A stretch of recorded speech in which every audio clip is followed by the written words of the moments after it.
Merci Michel Onfray d'être l'invité de BFM TV. Vous êtes philosophe, vous avez créé l'Université populaire de Caen au lendemain justement de cette élection de 2002 où Jean-Marie Le Pen était arrivé au deuxième tour. Le philosophe fier de ses racines terriennes, normandes, auteur notamment sur votre dernier livre Cosmos qui est un grand succès.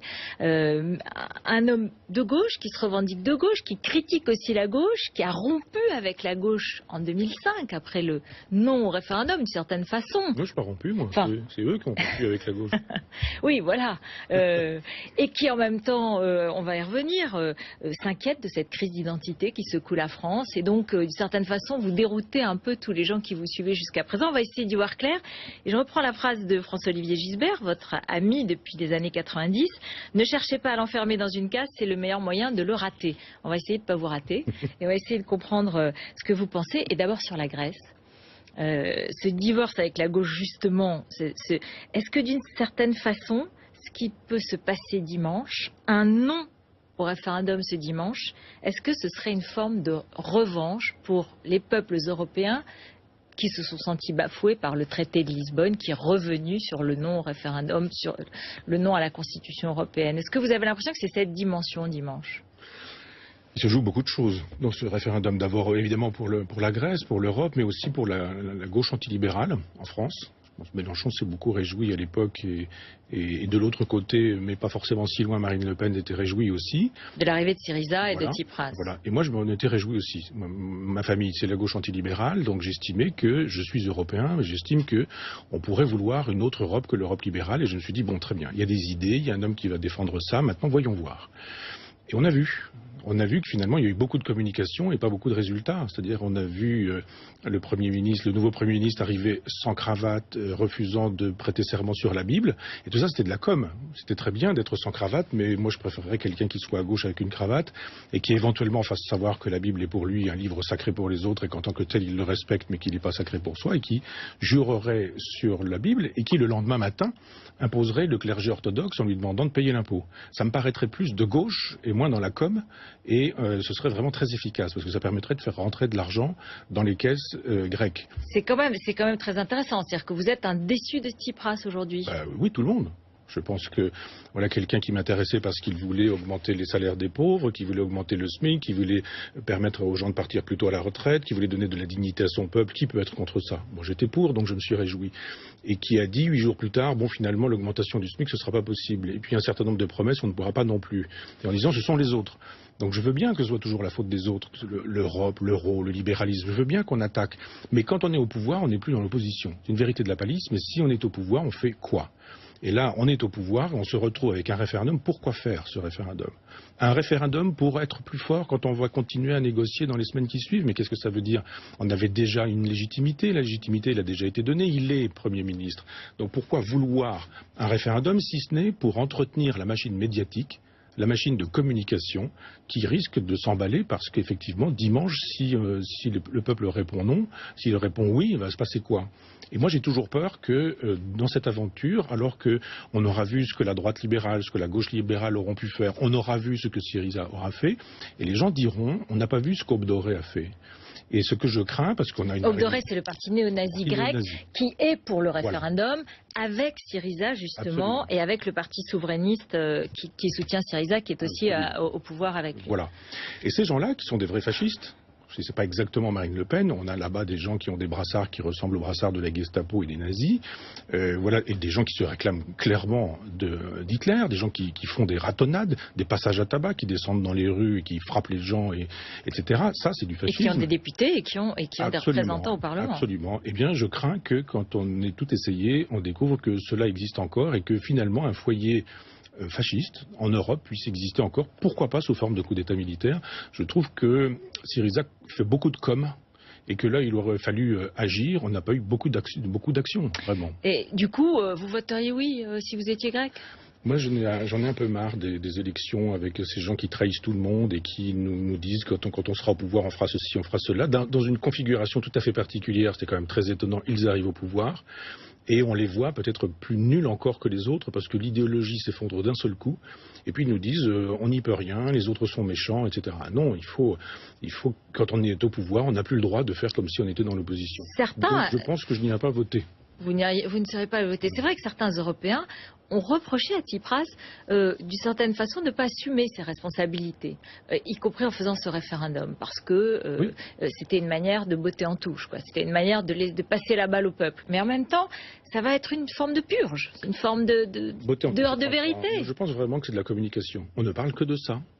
On ne parle que du référendum. Ce sera oui, ce sera non, c'est 51, 49, 49, 51. Pendant ce temps-là, on ne dit pas, mais pourquoi ne faites-vous rien qui puisse permettre, par exemple, de faire rentrer de l'argent dans les caisses? Pourquoi est-ce qu'on n'impose pas, justement, le clergé? Pourquoi est-ce qu'on n'impose pas les armateurs? Pourquoi est-ce qu'avec l'Europe, on ne fabrique pas, justement, une loi qui permettrait de dire, si on impose les armateurs et qu'ils s'en vont dans le pays d'à côté, on fait savoir que le pays d'à côté n'acceptera pas, si tant est qu'on est dans l'espace européen. Donc il y avait des choses à faire pour faire rentrer de l'argent dans les caisses. Et après ça, des gens qui, en plus de ça, ont fait rentrer la Grèce dans l'Europe en sachant très bien que les comptes ne le permettaient pas. Il y a aussi des menteurs. Peut-être qu'il faudrait que ces menteurs, on puisse les désigner, faire de telle sorte qu'ils aillent au tribunal, qu'on fasse savoir qu'ils ont menti sur tout ça. Parce que Tsipras et ses amis disent que l'Europe est en train l'Europe au sens institutionnel, est en train de tuer la Grèce, est en train de l'humilier, est en train de la mettre au plus bas. Et donc, c'est redonner sa dignité, ce référendum. Si on est dans des logiques de communication, oui, mais je ne suis pas sûr que le grec moyen, et vous nous avez fait voir des images terribles, il ait retrouvé sa dignité. Quand on voit des personnes âgées qui sont là, assises sur le trottoir, en train d'attendre qu'un distributeur de billets leur envoie 20 €, ou que des gens soient des personnes qui sont dans une logique de troisième âge, soient là sous le soleil, en train d'attendre que le distributeur puisse être en fonction, etc. Est-ce qu'on est dans la dignité, là? Alors on peut toujours renvoyer la faute à l'Europe, en disant l'Europe nous a dit que, etc. Moi je pense que quand on ne peut pas ne pas être européen. Personne n'est anti-européen. Pour vous, la Grèce doit rester européenne. Il faudrait que cette gauche-là puisse être le moteur d'une autre Europe. Et je pense qu'on devrait pouvoir dire que personne... Mais ce ne serait plus cette gauche-là, vous le dites vous-même. Elle s'est décrédibilisée. Oui, dans votre discours, c'est ce que je comprends. Oui, c'est une gauche idéologique qui ne sait pas être pragmatique. Et voilà pourquoi vous posiez la question me concernant tout à l'heure. Moi, j'aimerais pouvoir être pragmatique. C'est facile l'idéologie. Il y a qu'à, on devrait, il faudrait. Et il faut faire avec le réel. Cette gauche qui est actuellement au pouvoir en Grèce, elle ne fait pas avec le réel. Elle fait avec l'idéologie. Très bien. Ça, c'est clair et net. Et je suis assez surprise, parce que je pensais que vous soutiendriez plutôt Tsipras, puisque vous l'avez soutenu en arrivant. Oui. Je soutiens toujours. Je dis simplement qu'il fasse une politique de gauche et qu'il arrête d'attaquer l'Europe libérale. On sait que c'est son adversaire, donc on ne va pas charger l'Europe libérale. Je dis juste qu'attendez-vous pour faire des réformes de gauche. Mais du coup, vous dites la gauche pragmatique. À ce moment-là, pourquoi est-ce que vous êtes à ce point en rupture avec la gauche au pouvoir en France? Et je pense à François Hollande, par exemple, mais surtout à Manuel Valls, avec lequel, alors que vous avez traité de crétin, parce que lui-même... Après qu'il m'ait traité de fasciste. Oui, absolument, parce que lui-même vous a attaqué quand vous avez critiqué la réforme du collège et quand vous vous êtes insurgé sur un certain nombre de choses. Mais d'une certaine façon, Manuel Valls, il représente cette gauche pragmatique. Et par exemple, sur les questions de radicalisme islamiste, d'identité, il y a des phrases, je me dis, mais... Comment ça se fait que Michel Onfray, se clash comme ça entre ces deux hommes, alors que les phrases sur la civilisation que vient de prononcer Manuel Valls en disant c'est une guerre que nous ne pouvons pas perdre, c'est au fond une guerre de civilisation, notre société, nos valeurs, mais ce n'est pas une guerre entre l'Occident et l'islam, c'est une guerre de civilisation au singulier contre la barbarie et pas une guerre des civilisations. Vous pourriez signer cette phrase. J'ai fait un tweet pour dire du bien de Manuel Valls, mais personne ne relève ces tweets-là. Très bien. Je disais, si on commence à penser au PS, c'est bien, je me réjouis. Donc, simplement, le lendemain, on a cessé de penser parce que la guerre de civilisation était devenue, les communicants ont dû regarder ce que ça produisait comme type d'effet politique, combien de points ça lui ramenait en termes d'audience, et il a découvert que finalement, peut-être, il fallait revoir sa position parce que la droite disait du bien de sa phrase, et il nous a dit, pour le coup, c'est pas une guerre de civilisation, c'est la civilisation contre la barbarie, etc. Mais vous dites, c'est une guerre des civilisations. L'islam est une civilisation. Il faut arrêter de considérer que l'islam, ce sont des moins que rien ou des barbares. Certes, on décapite. Mais je veux dire que M. Mélenchon va à la télévision nous faire l'éloge de Robespierre toutes les semaines. Robespierre a décapité. C'était pas beaucoup plus humain quand Robespierre le faisait que quand d'autres le font aujourd'hui. Moi, je trouve qu'il ne faut jamais décapiter. Ni quand on est Robespierre, ni quand on le fait aujourd'hui au nom de l'islam. L'islam est une civilisation, c'est une culture. C'est pas notre civilisation, c'est pas notre culture. Il y a des relations entre ces deux civilisations. On fait quoi? Mais vous confondez l'islam et l'islam radical, le terrorisme islamiste, les djihadistes? Vous dites c'est la même chose? Non, je dis simplement que quand on nous dit pas d'amalgame, l'islam n'a rien à voir avec l'islamisme. dit c'est comme Marx n'a rien à voir avec le marxisme, Freud n'a rien à voir avec le freudisme, je veux bien. Mais enfin, on sait bien qu'il y a des islams et que dans le Coran, dans les hadiths du prophète, dans la biographie de Mahomet, vous pouvez prélever. Savez-vous, par exemple, que dans l'évangile de Luc... Toute religion est interprétable, vous êtes d'accord. Et dans la civilisation occidentale et dans le christianisme, il y a eu l'Inquisition, il y a eu chaque civilisation ou religion a ses périodes obscures. Oui, et je vous dis, on peut faire des prélèvements. Jésus, à un moment donné, dans l'évangile de Luc, parle de ses ennemis en disant « égorgez-les ». L'expression « égorgez-les » est dans le Nouveau Testament, dans l'évangile de Luc. Donc on voit bien que le christianisme n'en est plus là. Il y a de quoi justifier les égorgements dans le Coran. On peut aussi faire de telle sorte qu'il y ait une autre lecture du Coran. Je pense que le Premier ministre s'honorerait en disant que l'islam est en France. Il faut être pragmatique. C'est ce qu'il a dit. Les musulmans sont là pour rester. Voilà.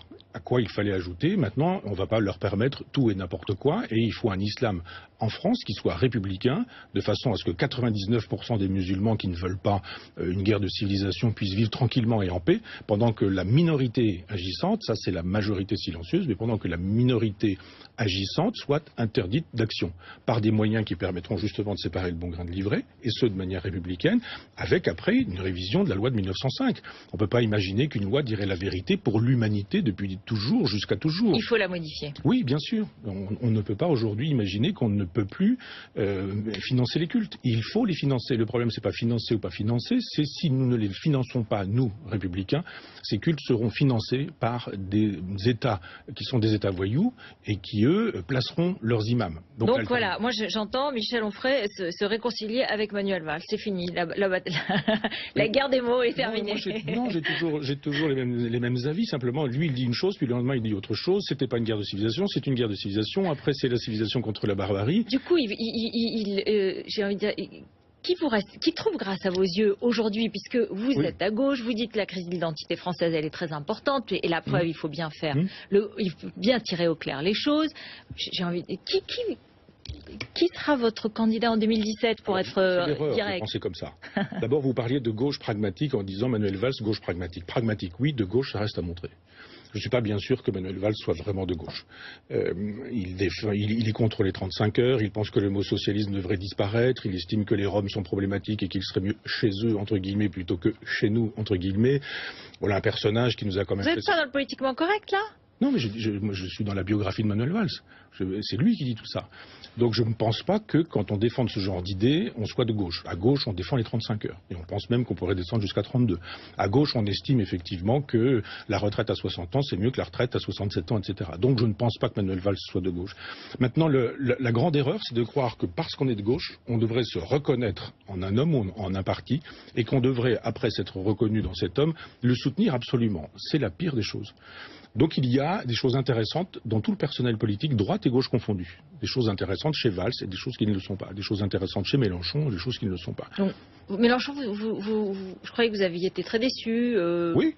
Mais je persiste à croire que ça... S'il se présente en 2017, non, vous direz... Je vote plus parce que tout le monde... Je fais partie de la majorité des Français qui estiment que parce que la politique est une chose sérieuse, il faut arrêter de voter.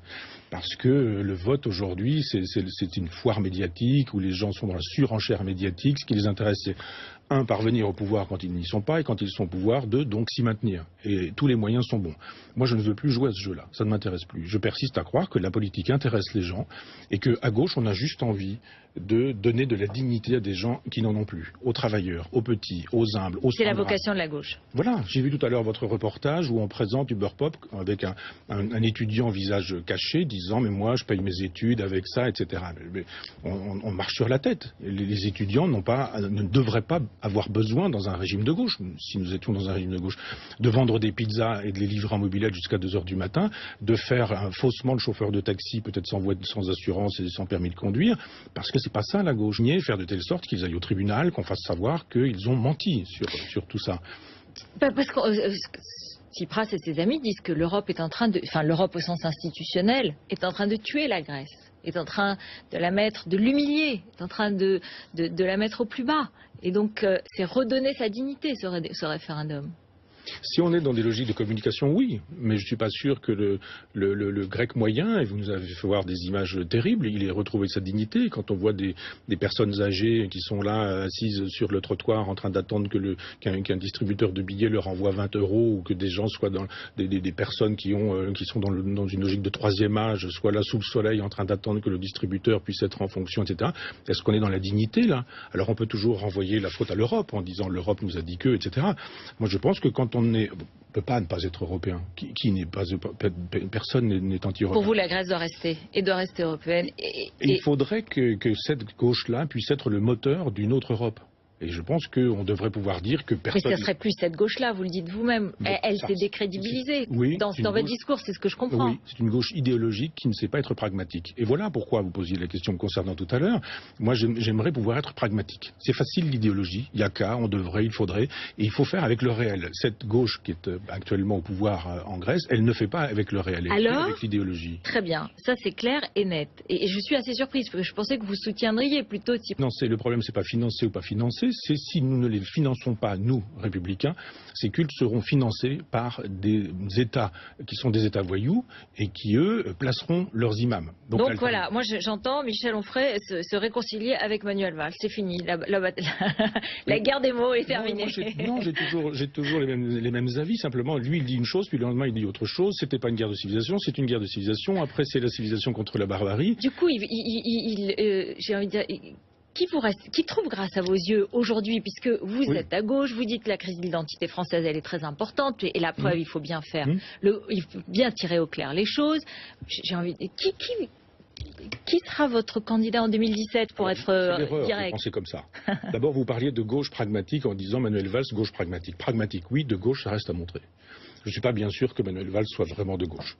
Il est contre les 35 heures, il pense que le mot socialisme devrait disparaître, il estime que les Roms sont problématiques et qu'il serait mieux chez eux, entre guillemets, plutôt que chez nous, entre guillemets. Voilà un personnage qui nous a quand même... Vous n'êtes pas dans le politiquement correct, là? Non, mais je suis dans la biographie de Manuel Valls. C'est lui qui dit tout ça. Donc je ne pense pas que quand on défend ce genre d'idées, on soit de gauche. À gauche, on défend les 35 heures. Et on pense même qu'on pourrait descendre jusqu'à 32. À gauche, on estime effectivement que la retraite à 60 ans, c'est mieux que la retraite à 67 ans, etc. Donc je ne pense pas que Manuel Valls soit de gauche. Maintenant, la grande erreur, c'est de croire que parce qu'on est de gauche, on devrait se reconnaître, on devrait pouvoir être pragmatique. C'est facile l'idéologie, il y a qu'à, on devrait, il faudrait, et il faut faire avec le réel. Cette gauche qui est actuellement au pouvoir en Grèce, elle ne fait pas avec le réel, elle fait avec l'idéologie. Très bien, ça c'est clair et net. Et je suis assez surprise, parce que je pensais que vous soutiendriez plutôt Tsipras, puisque vous l'avez soutenu en arrivant. Je soutiens toujours. Je veux simplement qu'il fasse une politique de gauche. Et qu'il arrête d'attaquer l'Europe libérale. On sait que c'est son adversaire, donc on ne va pas charger l'Europe libérale. Je dis juste, qu'attendez-vous pour faire des réformes de gauche? Mais du coup, vous dites la gauche pragmatique. À ce moment-là, pourquoi est-ce que vous êtes à ce point en rupture avec la gauche au pouvoir en France? Et je pense à François Hollande, par exemple, mais surtout à Manuel Valls, avec lequel, alors que vous avez traité de crétin, parce que lui-même... Après qu'il m'ait traité de fasciste. Oui, absolument, parce que lui-même vous a attaqué quand vous avez critiqué la réforme du collège et quand vous vous êtes insurgé sur un certain nombre de choses. Mais d'une certaine façon, Manuel Valls, il représente cette gauche pragmatique. Et par exemple, sur les questions de radicalisme islamiste, d'identité, il y a des phrases, je me dis, mais... Comment ça se fait que Michel Onfray, se clash comme ça entre ces deux hommes, alors que les phrases sur la civilisation que vient de prononcer Manuel Valls en disant c'est une guerre que nous ne pouvons pas perdre, c'est au fond une guerre de civilisation, notre société, nos valeurs, mais ce n'est pas une guerre entre l'Occident et l'islam, c'est une guerre de civilisation au singulier contre la barbarie et pas une guerre des civilisations. Vous pourriez signer cette phrase? J'ai fait un tweet pour dire du bien de Manuel Valls, mais on aura vu ce que Syriza aura fait, et les gens diront, on n'a pas vu ce qu'Obdoré a fait. Et ce que je crains, parce qu'on a une... Obdoré, c'est le parti néo-nazi grec qui est pour le référendum, avec Syriza, justement, et avec le parti souverainiste qui soutient Syriza, qui est aussi au pouvoir avec lui. Voilà. Et ces gens-là, qui sont des vrais fascistes, si ce n'est pas exactement Marine Le Pen, on a là-bas des gens qui ont des brassards qui ressemblent aux brassards de la Gestapo et des nazis, et des gens qui se réclament clairement d'Hitler, des gens qui font des ratonnades, des passages à tabac, qui descendent dans les rues et qui frappent les gens, etc. Ça, c'est du fascisme. Et qui ont des députés et qui ont des représentants au Parlement. Absolument. Eh bien, je crains que quand on ait tout essayé, on découvre que cela existe encore et que finalement un foyer fasciste en Europe puisse exister encore, pourquoi pas sous forme de coup d'État militaire. Je trouve que Syriza fait beaucoup de com et que là, il aurait fallu agir. On n'a pas eu beaucoup d'actions, vraiment. Et du coup, vous voteriez oui si vous étiez grec? Moi, j'en ai un peu marre des élections avec ces gens qui trahissent tout le monde et qui nous disent que quand on sera au pouvoir, on fera ceci, on fera cela. Dans une configuration tout à fait particulière, c'était quand même très étonnant, ils arrivent au pouvoir. Et on les voit peut-être plus nuls encore que les autres parce que l'idéologie s'effondre d'un seul coup.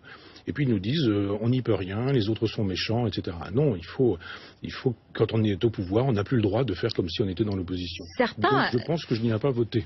Vous ne serez pas voté. C'est vrai que certains Européens ont reproché à Tsipras, d'une certaine façon, de ne pas assumer. Une machine de communication qui risque de s'emballer parce qu'effectivement, dimanche, si le peuple répond non, s'il répond oui, il va se passer quoi? Et moi, j'ai toujours peur que dans cette aventure, alors qu'on aura vu ce que la droite libérale, ce que la gauche libérale auront pu faire, on aura vu ce que Syriza aura fait, et les gens diront, on n'a pas vu ce qu'Obdoré a fait. Et ce que je crains, parce qu'on a une... Obdoré, c'est le parti néo-nazi grec qui est pour le référendum, voilà. Avec Syriza justement, et avec le parti souverainiste qui soutient Syriza, qui est aussi au pouvoir avec lui. Voilà.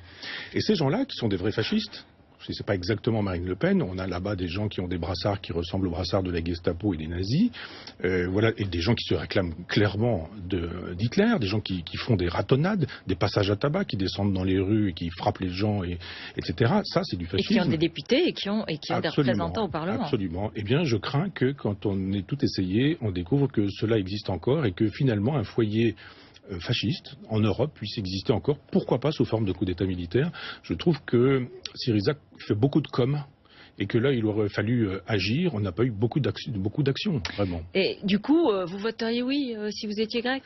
Moi, j'en ai un peu marre des élections avec ces gens qui trahissent tout le monde et qui nous disent que quand on sera au pouvoir, on fera ceci, on fera cela. Dans une configuration tout à fait particulière, c'était quand même très étonnant, ils arrivent au pouvoir. Et on les voit peut-être plus nuls encore que les autres parce que l'idéologie s'effondre d'un seul coup. Et puis ils nous disent